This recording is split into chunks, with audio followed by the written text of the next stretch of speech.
Mungkin boleh di-spill sedikit siapa sih tokoh ini? Kali ini kita akan membahas satu tokoh yang bukan orang Israel.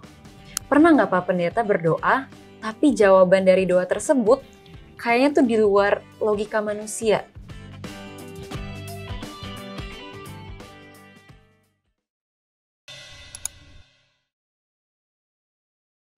Halo teman-teman semua, kembali lagi login di Facebook What's on Your Mind. Nah, pada saat ini saya sudah bersama dengan narasumber kita, Pendeta Heinze Rusli. Halo, Shalom Dei. Shalom Pak Pendeta, apa kabar Pendeta? Baik sekali, bagaimana kabarnya? Baik, puji Tuhan. Iya. Semoga teman-teman di rumah juga yang menonton masih dalam kondisi yang sehat dan dalam penyertaan Tuhan tentunya. Amin. Baiklah Pak Pendeta, sebelum kita masuk ke topik kita yang seru ini ya Pak Pendeta. Ya. Saya ingin mengajak teman-teman semua untuk stay logged in di Facebook dengan cara subscribe ke channel Facebook dan jangan lupa untuk follow Hope Channel Indonesia di seluruh sosial media yang kalian punya agar selalu stay up to date ya. Oke. Baiklah Pak Pendeta. Ya. Kita akan masuk ke topik kita hari ini nih Pak Pendeta. Betul. Mungkin boleh di-spill sedikit siapa sih tokoh ini? Iya. Jadi teman-teman Facebook sekalian dimanapun berada, kali ini kita akan membahas satu tokoh yang bukan orang Israel. Biasanya kan tokoh-tokoh kita kan dari orang Israel ya. Betul. Nah, kali ini bukan orang Israel. Dan dia, kalau zaman sekarang ini, mungkin kalau di bidang militer, dia itu mungkin jabatannya itu sama dengan jenderal ya. Jadi orang penting, tapi bukan dari orang Israel. Nah, itu tokoh yang bisa di-spill nih sedikit ya. Nah, sebelumnya juga nih Pak Pendeta, dari tokoh kita kali ini, aku punya satu pertanyaan buat Pendeta yang mungkin bisa ngasih tahu ke teman-teman semua clue lain dari tokoh ini. Ya. Oke, pertanyaannya gini Pak Pendeta. Pernah nggak Pak Pendeta berdoa, tapi jawaban dari doa tersebut kayaknya tuh di luar logika manusia? Di luar dari yang diharapkan iya, ya. Betul. Di luar dari yang diharapkan. Iya, memang dalam pengalaman pribadi kita, pastinya kita mempunyai satu pengalaman yang berbeda ya dengan apa yang kita inginkan. Nah, kalau dari pertanyaan Dei tadi ya, saya pernah punya pengalaman satu kali saat anak saya masih kecil itu dia sakit ya, lalu dia sakit dan pada saat itu kami tidak memiliki uang karena 2 atau 3 hari lagi baru gajian. Jadi tapi anak ini sakit, jadi saya pikir wah ini harus dibawa kemana? Ke dokter paling tidak, tapi kita tidak punya uang. Jadi kita berdoa, saya katakan Tuhan, tolong kami, kalau memang Tuhan mau kami bawa ke dokter, pasti Tuhan kasih uang, walaupun belum gajian, entah dari mana. Tapi kalau tidak ya sembuhkanlah anak kami. Nah, begitu. Nah, sorenya tiba-tiba saya ditelepon oleh teman saya yang jujur aja saya udah lama lah nggak kontak. Lalu dia bilang, Pendeta, dulu kan terakhir ketemu Pendeta ada titip handphone Pendeta untuk dijual katanya. Tapi itu udah lama, udah berapa bulan lalu, dan saya juga lupa. Saya bilang, oh iya, kenapa ya? Ini sudah laku, jadi saya transfer ya. Dan pada saat ditransfer, lalu uangnya saya dapat, terus saya bawa anak saya ke dokter, beli obat dan sebagainya, pas jumlah uangnya. Jadi itu di dalam pemikiran saya, ya Tuhan mungkin sembuhkan anak saya. Karena kan 2-3 hari lagi sudah gajian. Atau mungkin entah siapa kayak yang kasih gitu. Tapi ini orang yang udah lama saya nggak hubungi. Bahkan saya titip barang saya, dan saya juga udah lupa karena udah lama nggak hubungi. Jadi seringkali dalam kehidupan kita, saat kita berdoa, ada jawaban Tuhan yang mungkin nggak masuk dalam nalar kita ya. Atau sesuatu yang nggak kita rencanakan. Jadi jawabannya itu bukan sesuai rencana kita. Tapi kita bisa lihat apapun yang Tuhan jawab dalam doa itu pasti yang Yang terbaik buat kita. Nah, itu dia pengalaman saya, Dei. Wah, terima kasih Pak Pendeta untuk kesaksiannya ya. Nah, teman-teman semua, tokoh kali ini juga memiliki jawaban doa yang unik caranya yang Tuhan berikan kepada tokoh ini. Tapi kita akan bahas siapa tokoh ini setelah yang satu ini.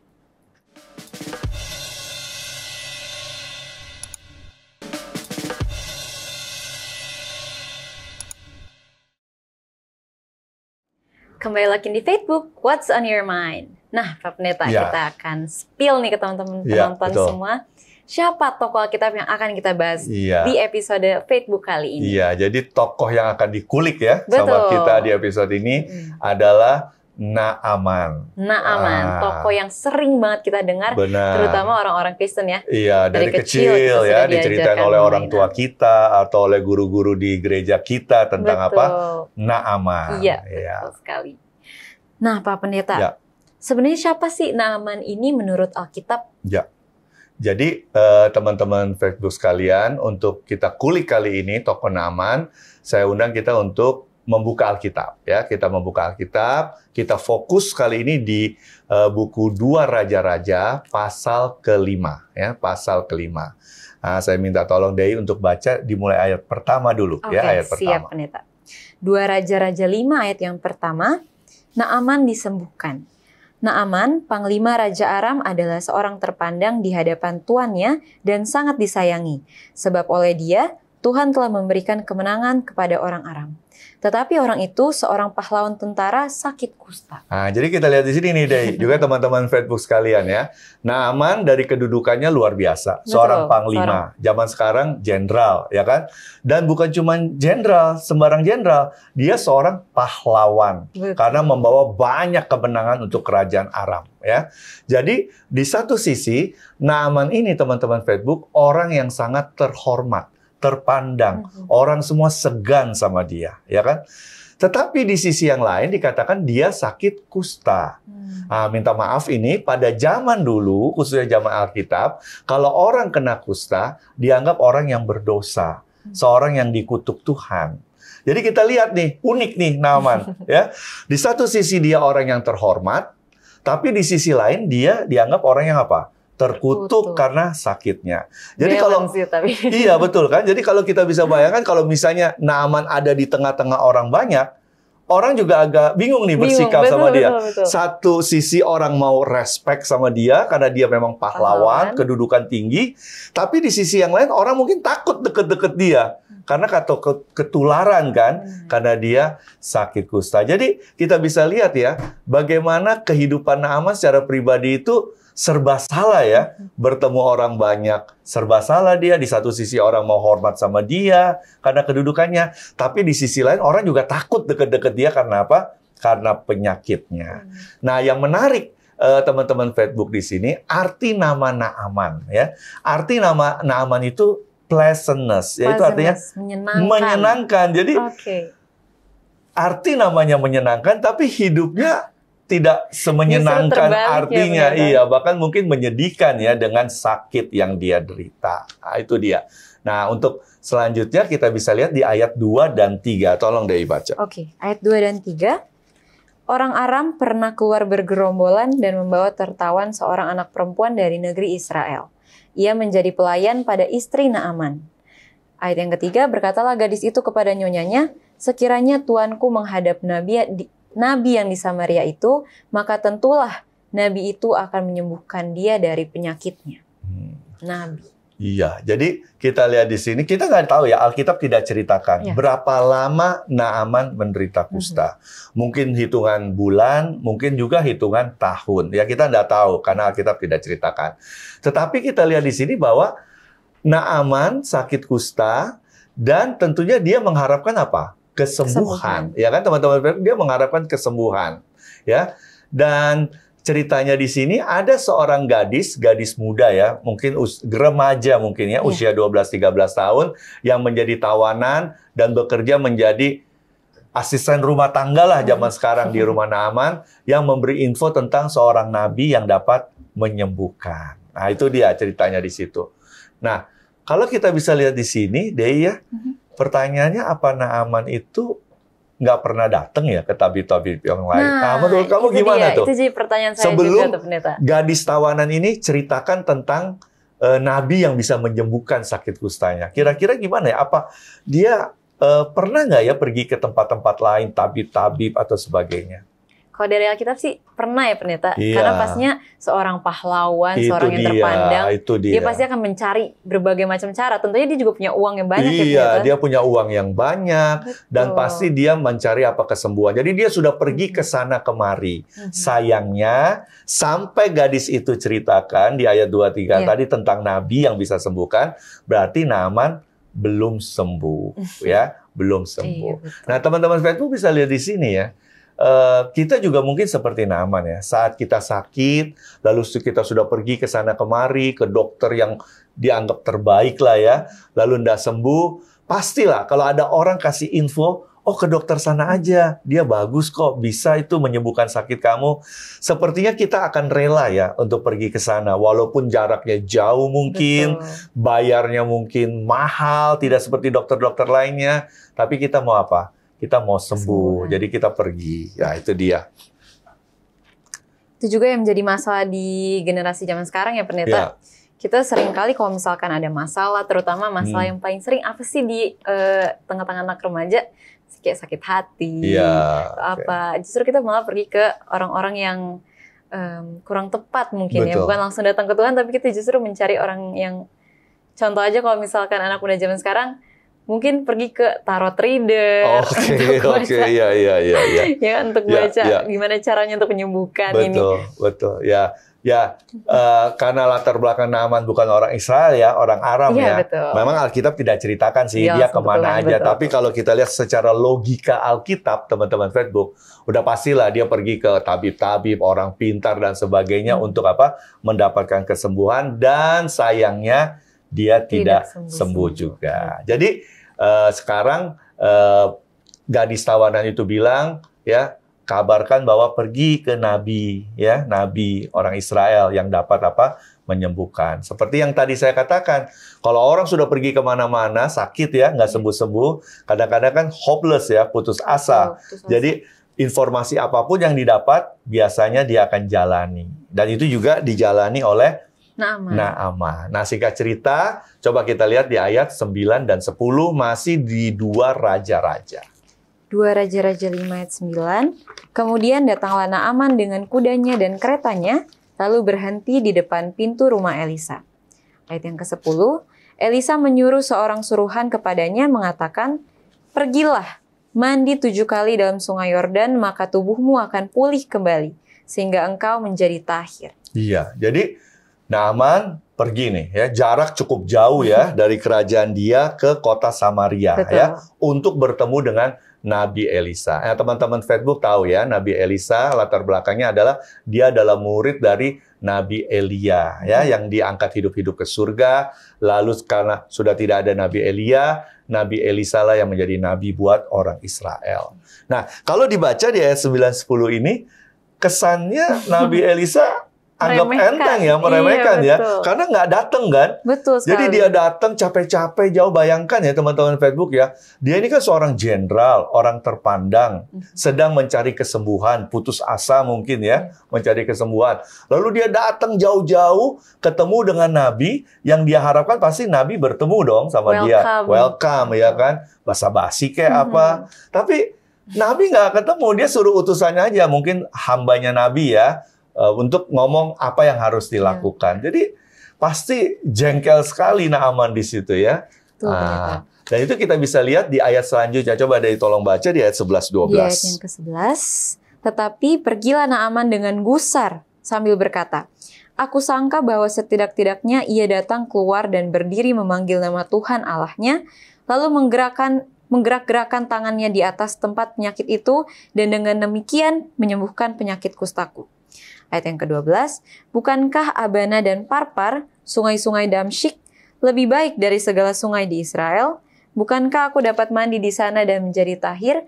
Kemudian berpalinglah ia dan pergi dengan panas hati. Jadi teman-teman Facebook kita lihat di sini ya, kita dapat mengerti ya kemarahan, kegusaran hati dari Naaman.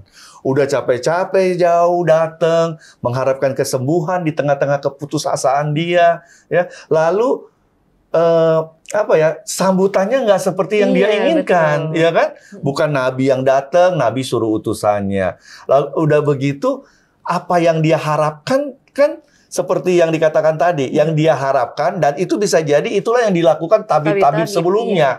Iya, yaitu pada saat dia datang, tabib-tabib itu mungkin, karena bukan orang Israel ya, tabib-tabib itu mungkin dia baca mantra apa, memegang bagian penyakit kusta dengan tangannya, ya, sambil baca-baca mantra atau bagaimana supaya sembuh, tapi kan nggak sembuh juga. Nah, itulah yang diharapkan oleh apa? Naaman, bahwa Nabi datang ketemu saya, berdoa dengan Allahnya, dia pegang bagian-bagian kusta saya dengan tangannya, gitu kan, menjadi sarana untuk kesembuhan. Betul. Tapi saya disuruh mandi di Sungai Yordan yang dia anggap sungai-sungai di Israel itu nggak lebih bersih dari sungai di negara dia. Berarti zaman itu Sungai Yordan itu salah satu mungkin sungai yang tidak bisa dikatakan sungai yang indah ya pada saat itu. Mungkin ya, kalau zaman sekarang di tempat kita mungkin Ciliwung kali ya. Bisa jadi kotor kan. Jadi dia, kenapa saya harus mandi 7 kali di sungai yang kotor itu? Apakah dia nggak tahu saya ini jenderal, ya kan, pahlawan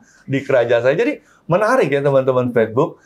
Jadi apa yang diminta oleh Nabi Elisa itu nggak masuk di nalar dari Naaman ya. Nah ini jadi apa yang dikatakan tadi oleh Dei di pertanyaan pertama, ada nggak doa kita yang dijawab nggak sesuai dengan yang kita harapkan? Caranya itu nggak di luar nalar kita. Nah, jadi saat itu Naaman mau pulang kembali. Jadi dia merasa nggak disambut dengan baik, dia merasa Nabi Elisa menghina dia, tidak menganggap dia, sehingga dia mau kembali ke tempatnya. Jadi istilahnya orang kalau marah gitu kali ya.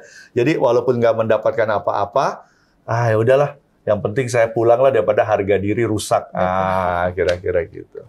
Nah, kalau misalnya sudah jabatan sudah tinggi, susah banget untuk menerima perlakuan yang kurang menyenangkan mungkin ya dari orang lain. Ya. Okay. Nah, kita lihat sekarang teman-teman Facebook di ayat ke-13. Dei tolong baca.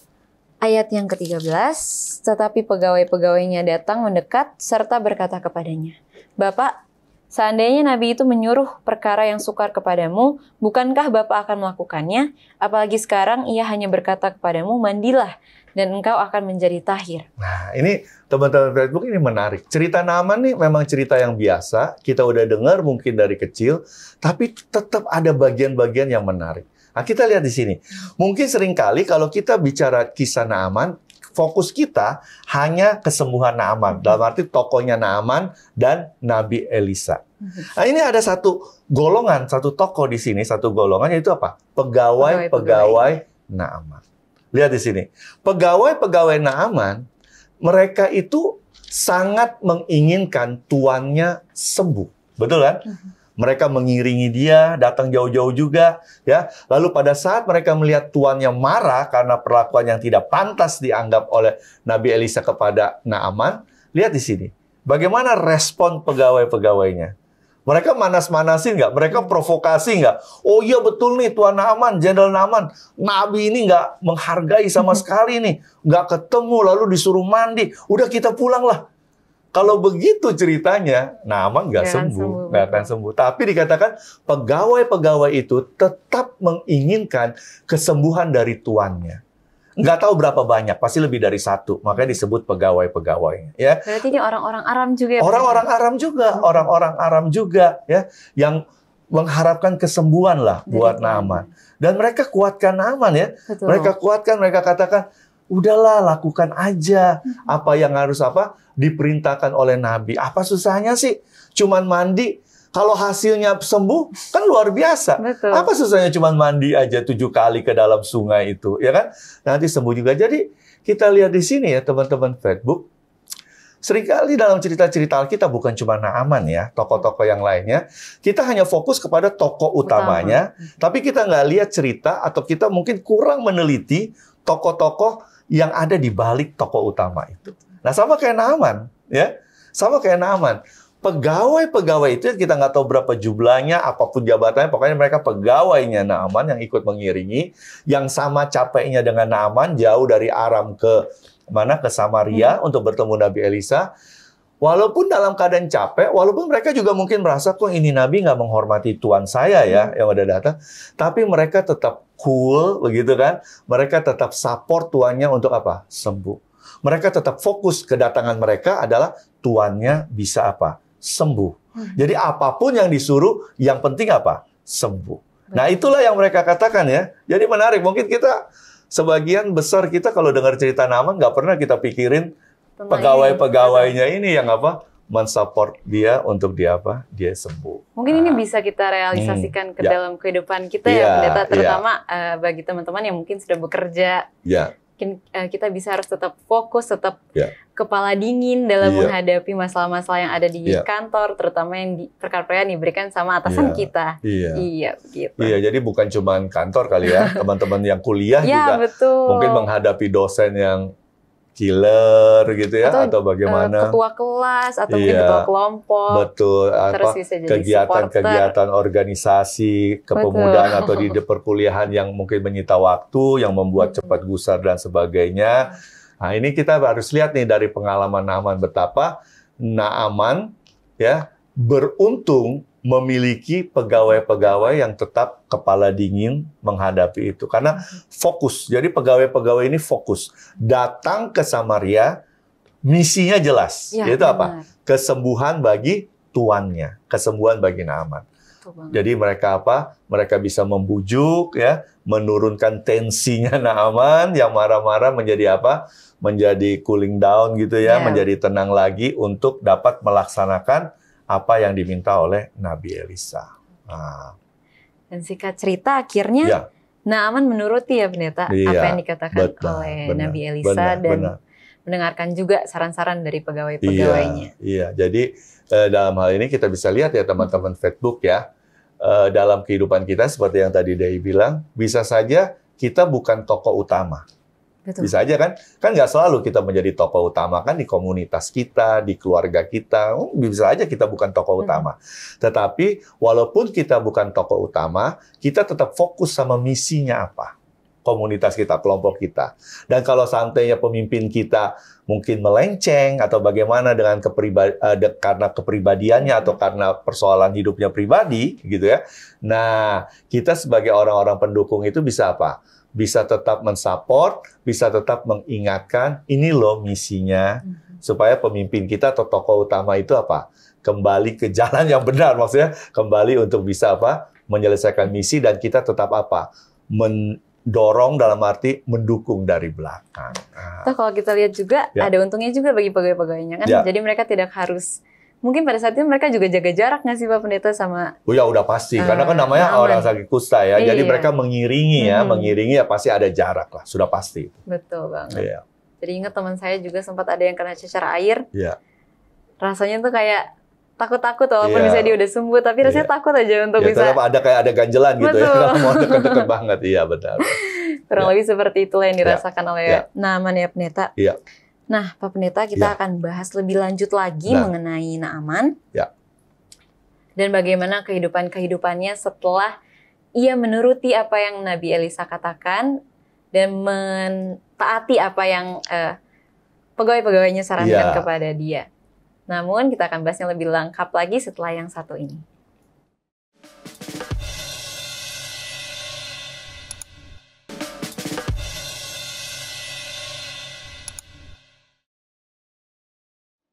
Kembali lagi di Facebook, What's on Your Mind? Nah, teman-teman, kita akan kembali lagi membahas kisah hidup dari Naaman setelah dia menuruti apa yang Nabi Elisa katakan kepadanya. Iya, benar. Jadi, kita lihat di sini ya teman-teman Facebook, tadi kita udah katakan ya di segmen sebelumnya bahwa Naaman menuruti kata-kata Nabi melalui bujukan pegawai-pegawainya, lalu kita tahu ceritanya dia sembuh. Dia tahir ya istilahnya. Nah, Pendeta nih, setelah apakah kisah ini tuh berhenti di sini Pendeta?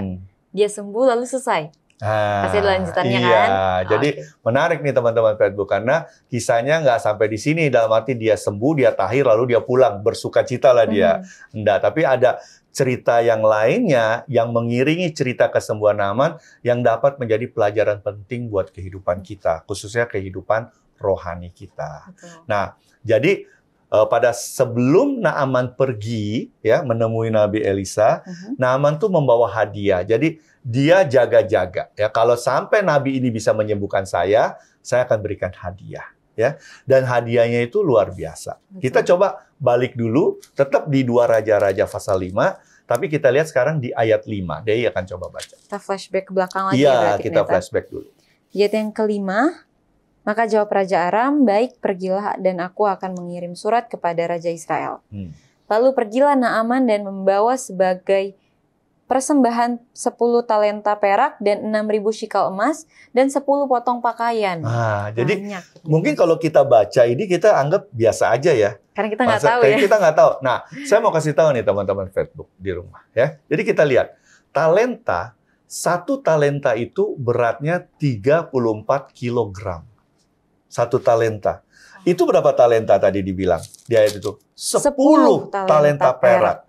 Ah, jujur kita nggak tahu ya harga perak 1 gram berapa ya, saya nggak tahu. Tapi pasti ada harganya kan gitu. Dan Jadi pasti 34 kilogram tuh banyak. iya, pendeta. 34 kilogram kali 10 loh. 340 340 perak. kilogram. Bayangkan kalau 1 gram perak atau 1 kilo perak harganya 500.000 aja, udah berapa itu? Tapi saya yakin lebih dari itu ya. Betul. Nah, terus dibilang apa? Berapa lagi selain talenta? 6.000 shikal emas. Ah, shikal. Untuk teman-teman Facebook ketahui, 1 shikal itu beratnya 11,4 gram. Wow, emas. Kalau dia 6.000 shikal, artinya 6.000 kali 11,4 gram. Itu kurang lebih 68.000 gram. 1 gram emas berapa sekarang? Saya nggak tahu. 1 juta kah? Kalau dia 68.000 gram emas, itu hadiahnya tuh lebih dari, itu udah eman ya. Betul. Udah miliar kan? Dengan apa yang dia bawa. Bayangkan ya, 6.000 shikal, 6.000 kali 11,4 gram, dan 10 talenta perak, 10 kali 34 kilogram.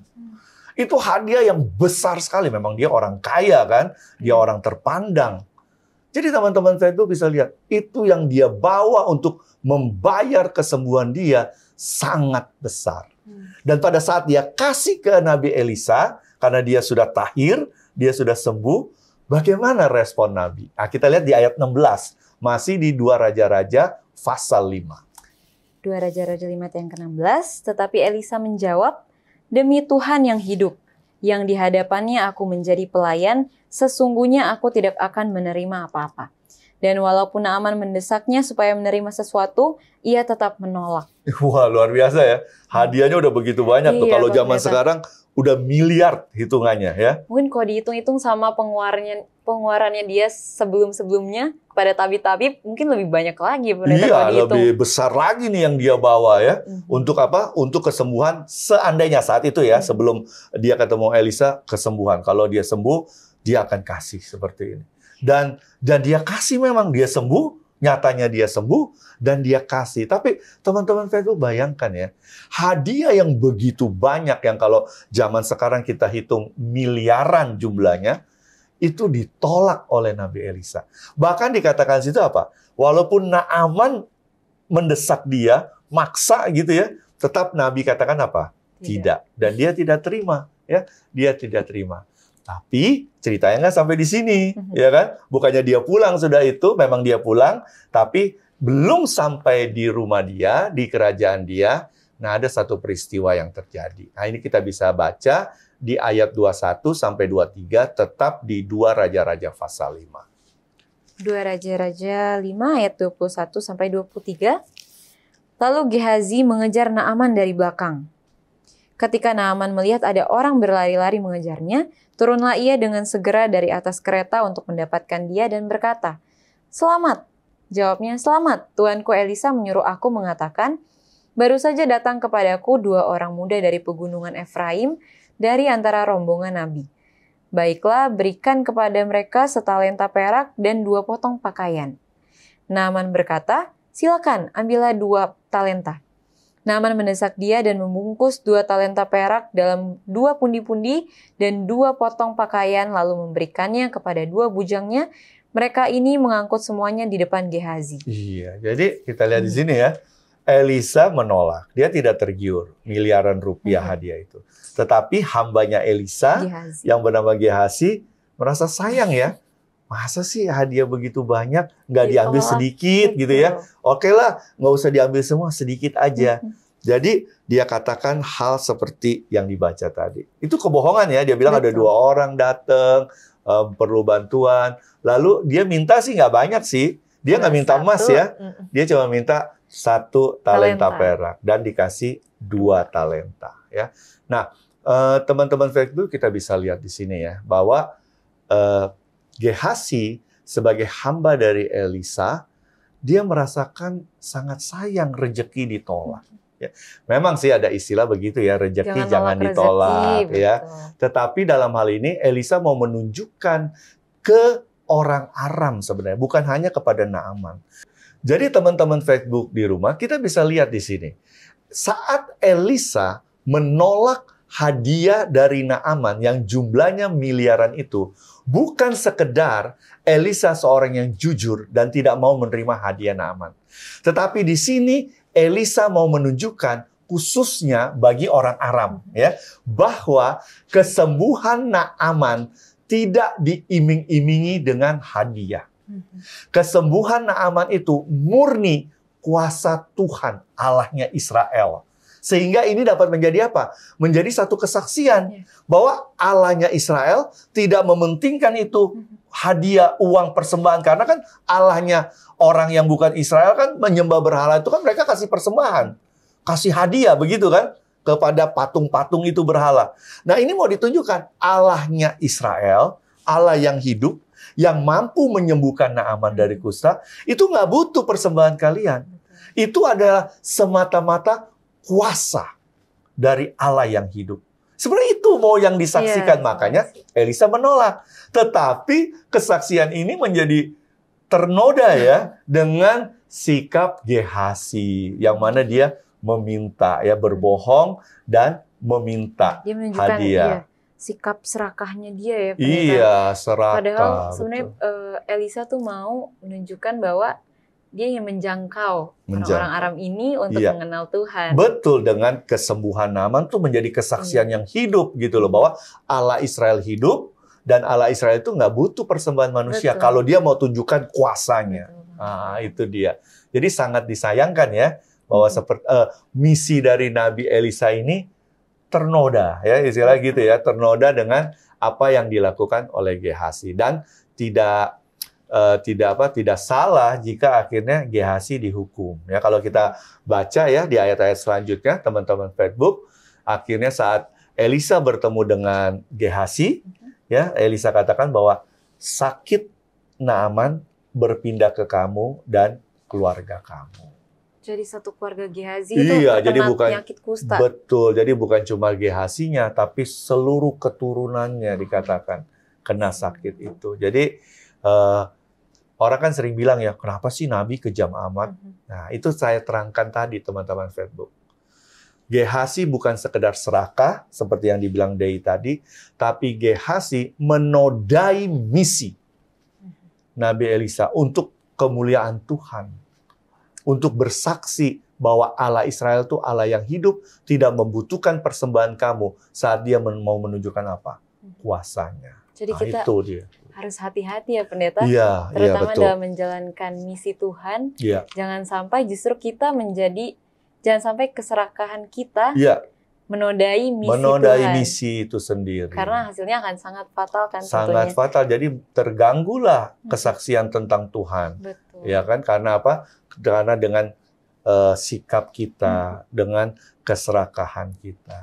Sangat disayangkan ya pendeta, padahal sangat mungkin disayangkan. untuk mencapai posisi sebagai hamba dari seorang nabi yang terkenal pada saat itu merupakan hal yang sangat sulit. Iya, pasti ada kualifikasinya kan. Nabi Elisa nggak sembarangan ambil orang menjadi hambanya seperti Gehasi. Sebab sangat disayangkan sih Gehasi melakukan hal tersebut.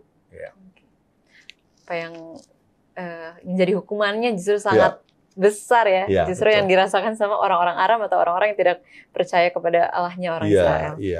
Baiklah. Jadi teman-teman Facebook kita bisa lihat di sini ya, Dei juga, bahwa dalam cerita Naaman seringkali kita fokus tokohnya itu cuma Naaman atau tambahlah plus Nabi Elisa ya.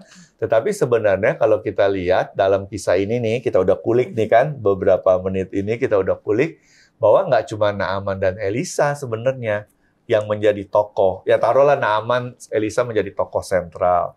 Tapi ada tokoh-tokoh yang mendukung juga cerita ini menjadi satu kisah yang dapat menjadi pelajaran berharga buat kita, ya kan?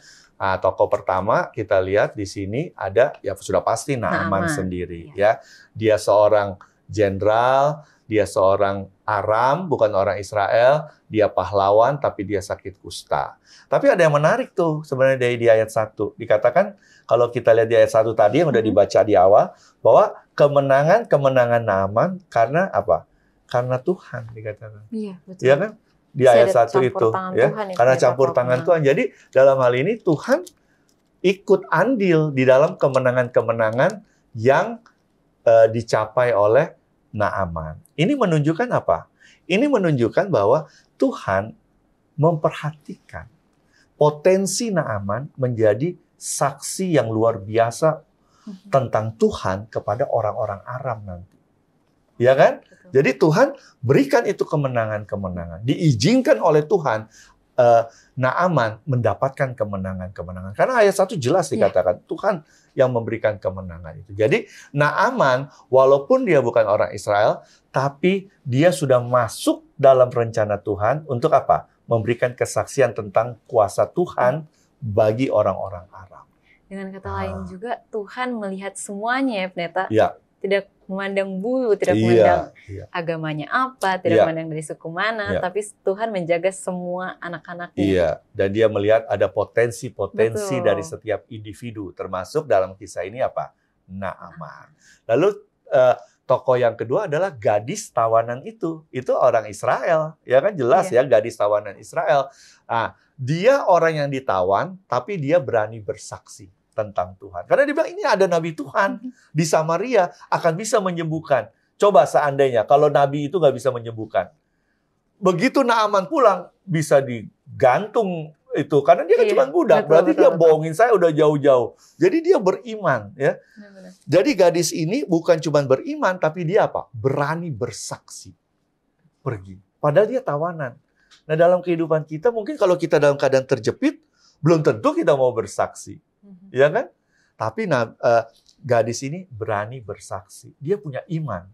Pasti sembuh. Berani bersaksi. Dan belum tentu juga kita menjadi budak itu kan suatu hal yang kalau misalkan di keluarga yang salah mungkin kita akan ditindas. Tapi mungkin keluarga Naaman ini termasuk baik, makanya dia mau kasih kesaksian mengenai Nabi Elisa. Betul sekali. Lalu tokoh yang ketiga yang tadi di segmen sebelumnya kita sudah bahas, yaitu pegawai yang mensupport Naaman. Ya. Mereka nggak memprovokasi Naaman, tapi mereka mensupport agar Naaman apa? Naaman sembuh. Ya. Lalu tokoh keempat sudah pastilah Nabi Elisa, hamba Tuhan yang luar biasa, integritasnya tinggi. Hadiah miliaran dia tolak, dia nggak bergeming, nggak tergiur sama sekali. Kenapa? Karena dia tahu misi yang sebenarnya itu adalah apa, ya. Dan tokoh yang terakhir, yang kelima dari kisah yang luar biasa ini adalah ya Gehazi ya. Nah, jadi memang selalu begitu ya. Ada antagonisnya gitu di situ ya. Ada protagonisnya, ada antagonisnya. Nah, antagonisnya ini Gehazi, di mana seperti yang kamu bilang tadi, dia serakah, dia berbohong, dia merasa mubazir ya, hadiah udah dibawa jauh-jauh, ambillah sedikit. Memang sedikit sih yang dia ambil, cuma 2 talenta perak, emasnya dia nggak ambil, ya. Tetapi itu tetap tidak berkenan ya di hadapan Tuhan. Karena apa? Karena tindakannya menodai misi. Ya, menodai misi ya. Itu juga bukan miliknya ya Pendeta. Bukan milik. Tapi jangan mengingini, betul. Jangan mengingini milik orang lain. Ya. Baiklah Pendeta, terima kasih banyak nih Pendeta atas pelajaran mengenai Naaman. Ya. Karena ternyata selama ini yang kita tahu cuma Naaman nyebur di Sungai Yordan selama 7 kali. Itu aja yang ada di otak kita. Ternyata banyak sekali oknum-oknum yang ada di dalam cerita ini yang bisa kita jadikan pelajaran, yang bisa kita terapkan juga dalam kehidupan kita. Setuju. Baiklah, terima kasih banyak Pak Pendeta untuk pekabaran mengenai tokoh Alkitab Naaman. Bagaimana kita tahu bahwa Naaman ini ternyata bukan hanya itu ceritanya, bukan hanya kesembuhannya yang berendam di Sungai Yordan selama 7 kali, tapi banyak sekali tokoh-tokoh lainnya dalam cerita ini yang bisa kita jadikan pelajaran dan kita terapkan dalam kehidupan kita. Kita akan mendengarkan kesimpulan dari Pak Pendeta setelah yang satu ini.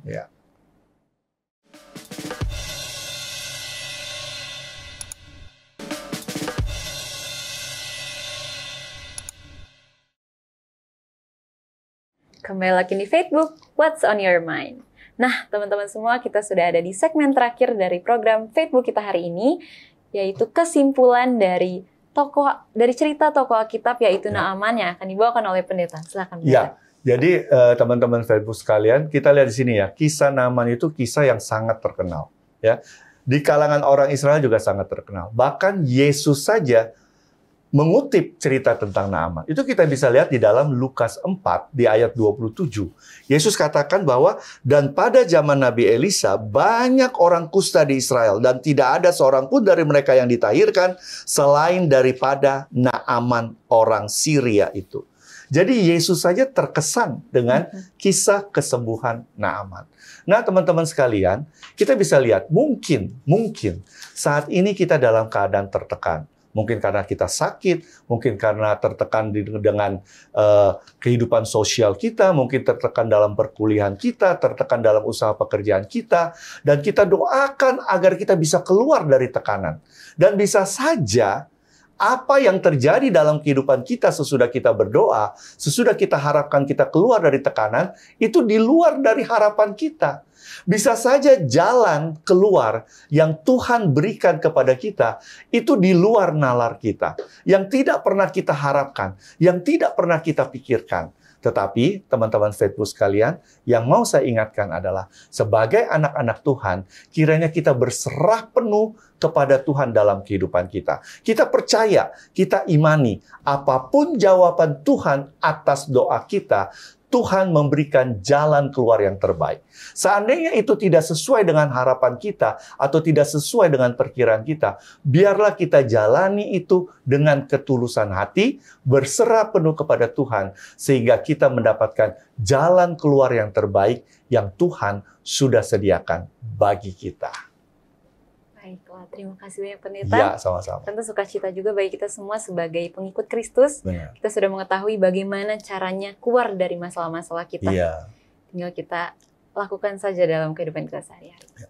Baiklah, untuk teman-teman Facebook di rumah yang rindu agar tokoh Alkitab favoritnya dibahas di program Facebook, bisa langsung komen di bawah ini atau DM ke Instagram Hope Channel Indonesia. Dan pada saat ini, untuk menutup diskusi Alkitab kita pada hari ini, Pak Pendeta boleh pimpin di dalam doa? Ya, baik. Mari kita berdoa. Tuhan, Bapa kami di surga, kami sangat bersyukur Tuhan memberikan pelajaran yang indah melalui ketokohan Naaman. Dalam hal ini Tuhan, kami dapat melihat bahwa jalan Tuhan seringkali tidak bisa kami selami. Tetapi sebagai anak-anak-Mu, kami imani bahwa apa yang Tuhan berikan dalam kehidupan kami, khususnya jalan keluar dari masalah-masalah kami, itulah yang terbaik.